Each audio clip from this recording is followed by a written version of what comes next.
soal salam ini ya, ini yang men-trigger. Jadi dianggap haram pakai salam macam-macam itu karena mencampur adukkan ibadah. Karena mencampur adukkan ibadah, itu alasannya. Dengan kata lain bahwa realitas konstruksi sosial politik yang kita miliki sekarang, negara bangsa, negara kesatuan Republik Indonesia berdasarkan Pancasila dan Undang-Undang Dasar 45 itu belum masuk di kepala para orang-orang yang mengaku fuqaha itu. Tidak spesifik untuk bahas fatwa MUI itu sebetulnya, walaupun terus terang memang pemicunya itu.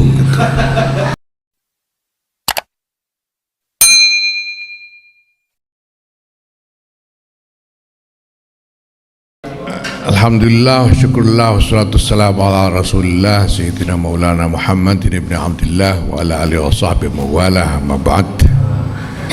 Para kiai yang saya hormati, Kiai Abdul Ghafur Maimun, Kiai Abdul Abdullah, Nyai Umniyati Ismail, Kiai Hodri Arif, dan lain-lain, para peserta halaqah. Ini halaqah ulama, ulamanya ada berapa ini? Jadi sebetulnya order saya ke RMI ini untuk menyelenggarakan satu halaqah yang lebih secara konseptual lebih umum sebetulnya, yaitu menyangkut bagaimana kita mengoperasikan fikih di dalam konteks realitas kita hari ini. Jadi sebetulnya ya enggak spesifik untuk bahas fatwa MUI itu sebetulnya, walaupun terus terang memang pemicunya itu. Kenapa ini memicu? Karena ini menimbulkan diskusi yang kemudian melahirkan pertanyaan-pertanyaan yang sangat krusial untuk dijawab gitu. Ini diskusi fatwa kok jadi begini gitu. Lalu nature apa istilahnya, tabiah fiqhiyahnya itu di mana gitu. Jadi ada pertanyaan-pertanyaan semacam itu, dan ini bisa kemudian meluas terkait dengan bagaimana kita mengoperasikan fikih di dalam mengadres masalah-masalah yang kita hadapi hari ini, ketika dunia sudah berubah menjadi ya sedemikian rupa ini, kompleks, konstruksinya baru dan unprecedented dan tidak ada presiden sebelumnya. Lalu bagaimana kita mengoperasikan fikih? Nah, ini penting untuk kita pahami dengan sungguh-sungguh, karena warisan yang paling berharga dari umat ini, umat Islam ini sesungguhnya ya fikih itu. Kalau tidak ada fikih itu, umat tidak akan bisa berbuat apa-apa, melihat atau menghadapi berbagai macam waqa'i yang baru yang belum pernah ada sebelumnya.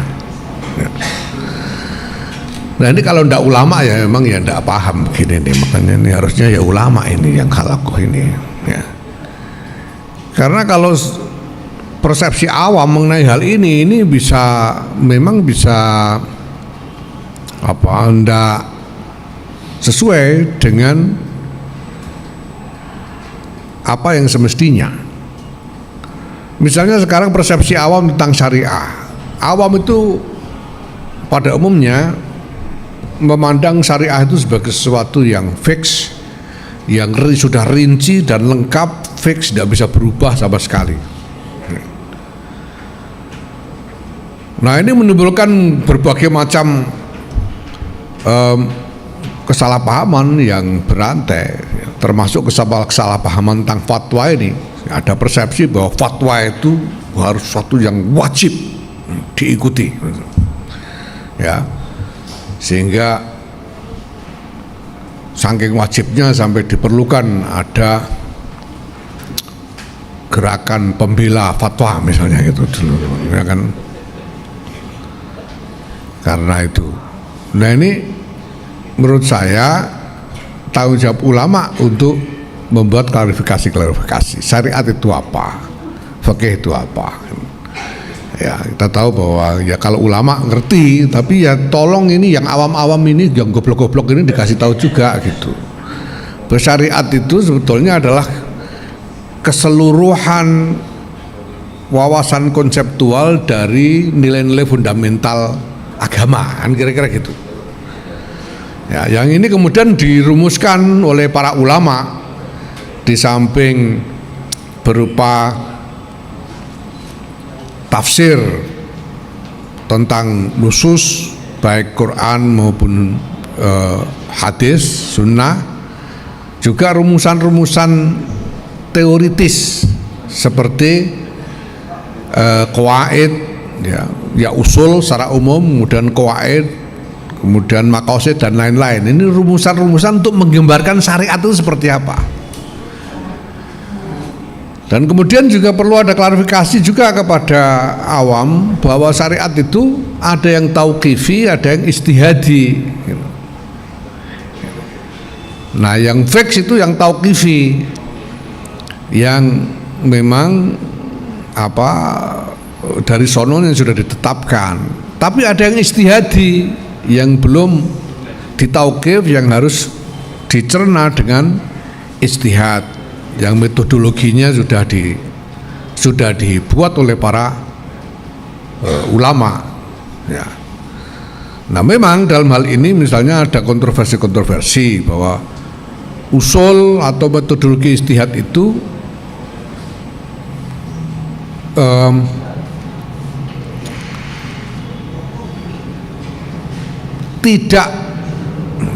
tidak diterima atau paling tidak disukai oleh sebagian kelompok Islam atau sebagian gerakan-gerakan Islam yang ada. Misalnya ada artikulasi kembali kepada Quran dan hadis. Ini sebetulnya ya dengan kata lain menolak usul, maunya langsung kepada teks nusus Quran dan hadis, menolak usul yang sudah diteorikan oleh para ulama. Tapi ini semua harus klarifikasi kepada umat, ya, supaya umat ini ketika diajak untuk mengikuti agama ini sungguh-sungguh diajak untuk mengikuti hidayah, bukan diajak untuk melakukan konsolidasi politik. Nah seringkali karena ada kepentingan-kepentingan politik, lalu artikulasi keagamaan termasuk pengatasnamaan hal-hal yang sebetulnya sifatnya fiqhiyah ini sebagai alat, sebagai senjata untuk konsolidasi politik, itu sering terjadi. Nah ini kalau tidak dibereskan, ini akan menjadi masalah berkepanjangan. Nah, ada beberapa isu fundamental yang relevan dengan perubahan konstruksi sosial, politik, dan budaya yang kita alami dewasa ini.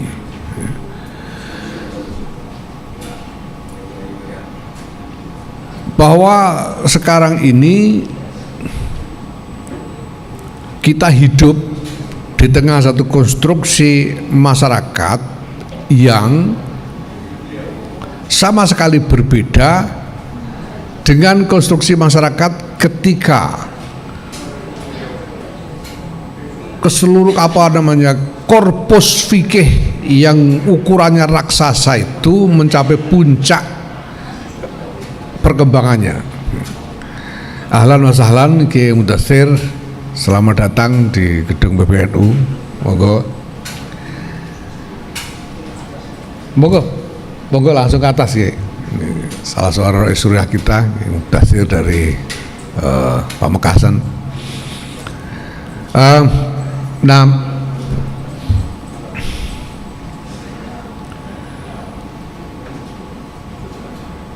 perbedaan konstruksi sosial itu, ya, itu sebetulnya menuntut pendekatan yang juga berbeda seharusnya secara fikih.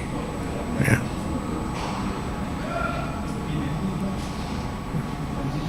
Kalau pendekatannya masih menggunakan pendekatan sebagaimana konstruk yang ada di masa lalu, kesimpulan-kesimpulan fikihnya itu juga bisa salah arah atau tidak kompatibel dengan realitas yang ada. Nah, begini-begini ini dari sisi metodologis itu harus dimulai sejak dari cara kita mengidentifikasi masalah yang hendak diadres. Di dalam pengalaman Basul Masail NU itu terjadi beberapa kali. Salah satu yang menurut saya cukup fenomenal dan cukup krusial, misalnya itu adalah Basul Masail ketika Munas di Lombok beberapa waktu yang lalu. Karena diagendakan dalam Basul Masail itu pembahasan mengenai hasil keputusan MK yang menyatakan bahwa orang tua biologis itu wajib menafkahi anaknya, atau bahwa walau anak zina ya, itu harus diakui sebagai anak dari ayah biologisnya. Kalau tidak salah semacam itulah keputusan MK itu kurang lebih ya. Waktu itu kan ada kasus, ada seorang ibu yang menuntut nafkah dari seorang bapak untuk anaknya dengan klaim bahwa ini adalah anak si bapak itu, walaupun tidak ada bukti pernikahan yang sah ya. Itu pun sebetulnya ya kita tidak tahu apakah tidak ada bukti pernikahan itu berarti tidak menikah secara sah atau menikah secara sah tapi nggak dicatat, itu kan kita nggak tahu. Ini kira-kira sama dengan nasab alwi itulah kira-kira yang jadi. Yang itu sudah kaidahnya kemarin sudah ditekankan oleh Kiai Afifuddin Muhajir sebetulnya itu adamul wujdan la yadullu atau la yakunu dalilan ala adabil wujud gitu ya. Ini tidak ada bukti pernikahan yang sah ya, tidak tahu menikah apa enggak kita tidak tahu, tapi bukti catatannya kan tidak ada. Nah, lalu menuntut nafkah dan MK menyatakan wajib dinafkahi karena walaupun tidak ada bukti pernikahan yang sah, karena terbukti bahwa ini anak biologis, maka wajib bapaknya memberikan nafkah. Nah, ini dibawa ke Basul Masail di Lombok itu,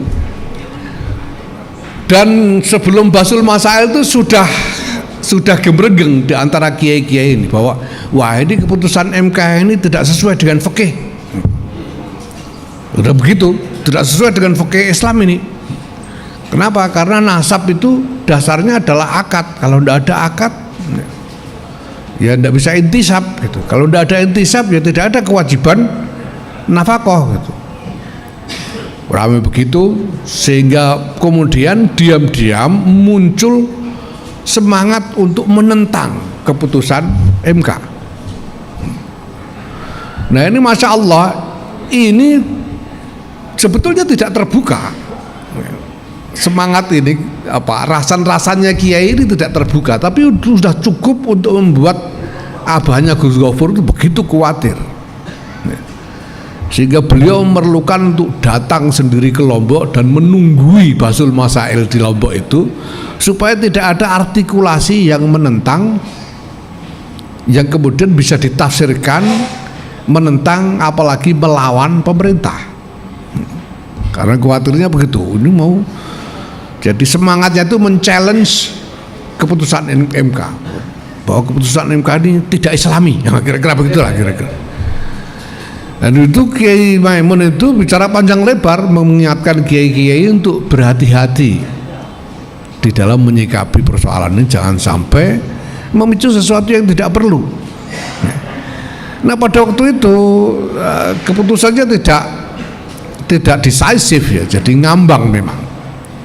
Lalu saya bicara dengan teman-teman di LBM waktu itu, saya bilang ini masalahnya itu sebetulnya bukan apa, ini gara-gara kalian salah bikin rumusan masalah.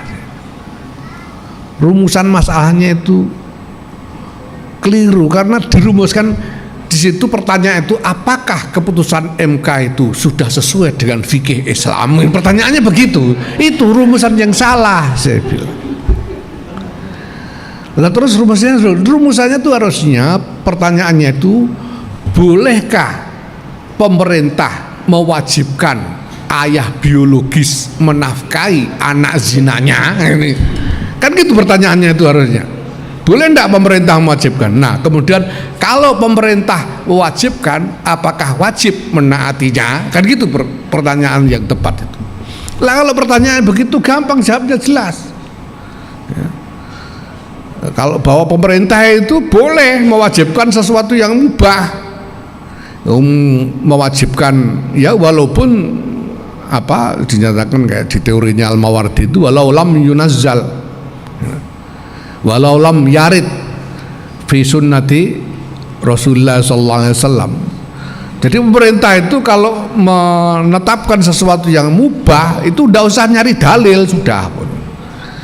Ya kayak kewajiban berjalan di pinggir kiri itu kan enggak dicari dalilnya, enggak bakalan ada gitu. Tapi boleh pemerintah ini, walaupun ya sebetulnya ya mubah asal hukumnya itu. Kalau pemerintah sudah mewajibkan jadi wajib. Mewajibkan orang pakai helm naik motor itu kan sama. Ya makanya ini pertanyaannya harus begitu. Nah kadang-kadang, nah ini, dan ini banyak contohnya lah. Nanti ada banyak kalau diteliti lebih lanjut, banyak itu di dalam kitab, di dalam buku kumpulan hasil Bahsul Masail Mu'tamar itu aja.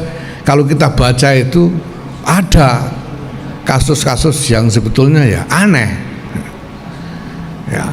Nah atau jawabannya itu aneh karena pertanyaannya juga aneh gitu.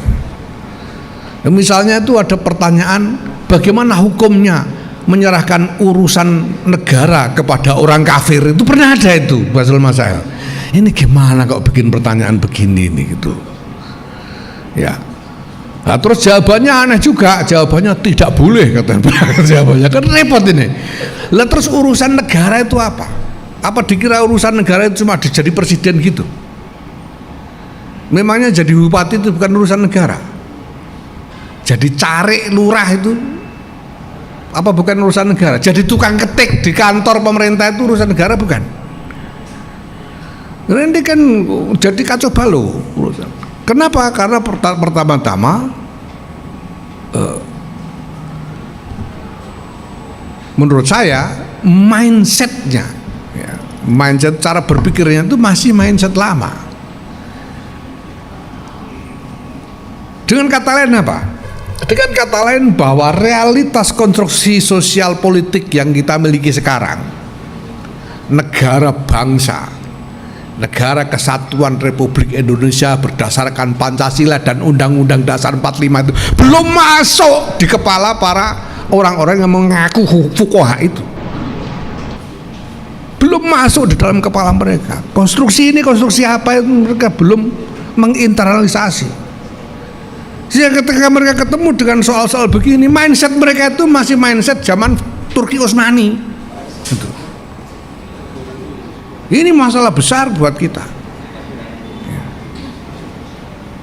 Nah, kemudian banyak masalah-masalah fikih itu tidak dilihat hakikatnya dalam tasawur itu, tapi didasarkan pada klaim-klaim. Ya, misalnya apa? Kemarin itu, ini yang men-trigger ini. Soal salam ini ya. Ini yang men-trigger. Jadi dianggap haram pakai salam macam-macam itu karena mencampur adukkan ibadah. Karena mencampur adukkan ibadah, itu alasannya. Ya. Nah, kenapa? Karena ada klaim karena bahwa assalamualaikum warahmatullahi wabarakatuh itu adalah ibadah, maka diklaim yang lain-lain juga ibadah. Padahal tidak ada ibadah itu. Tanya kepada teman-teman Kristen, apakah salam sejahtera itu masuk dalam liturgi? Tidak. Tidak ada liturgi itu. Shalom. Tanya teman-teman Katolik, apa shalom itu masuk liturgi? Paus itu tidak pernah buka pidato pakai shalom, itu tidak pernah. Begitu juga yang lain-lain. Begitu juga yang lain. Makanya ini pertanyaannya yang harus bukan apakah ini mencampur adukkan ibadah atau enggak. Kemarin saya ajukan perbaikan pertanyaan, apakah boleh ya, memulai pidato dengan ungkapan-ungkapan yang secara simbolis dimaksudkan untuk menunjukkan kerukunan antar umat beragama, gitu aja. Terus diklaim misalnya bahwa apa yang paling utama klaimnya itu soal itu loh, namo budaya. Itu dianggap ibadah. Ibadah bagaimana? Buddhisme itu tidak mengenal deity. Jadi tidak ada peribadatan di dalam agama Buddha, yang ada meditasi. Karena tidak mengenal deity. Nama Buddha itu terpujilah Buddha. Buddha itu siapa? Buddha itu Siddhartha Gautama yang tidak dipertuhankan oleh orang Buddha. Jangan dikira loh orang Buddha menyembah Buddha itu, enggak. Buddha ini cuma pemikir lah, katakan gitu ya, kalau kita mau ya soal dapat wahyu atau tidak Allahu alam.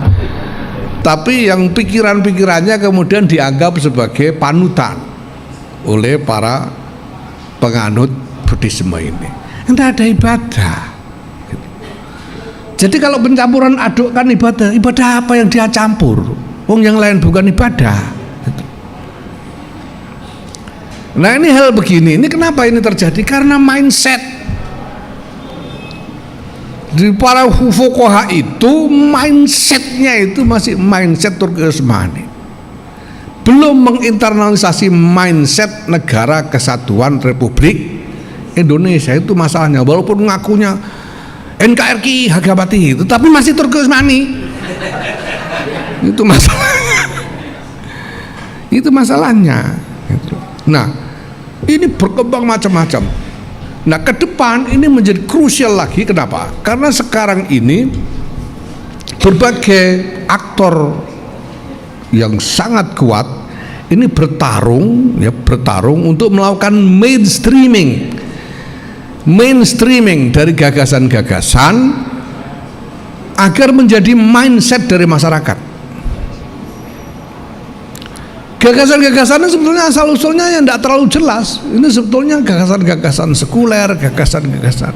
Tapi ketika mereka melakukan strategi mainstreaming, lalu tokoh-tokoh agama ini termasuk ulama-ulama ini digiring-giring untuk memberikan persetujuan kepada gagasan itu, sehingga seolah-olah gagasan ini juga bagian dari agama. Ini sudah tarung sejak lama. Dan kita harus berpikir jernih dalam soal ini. Misalnya apa? Misalnya soal feminisme, soal emansipasi wanita. Ya, yang kemudian di mainstreaming pertama-tama bahwa agama-agama ini harus membuat pernyataan bahwa perempuan itu setara dengan laki-laki.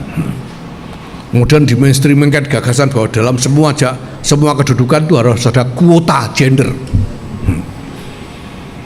Ini mainstreaming.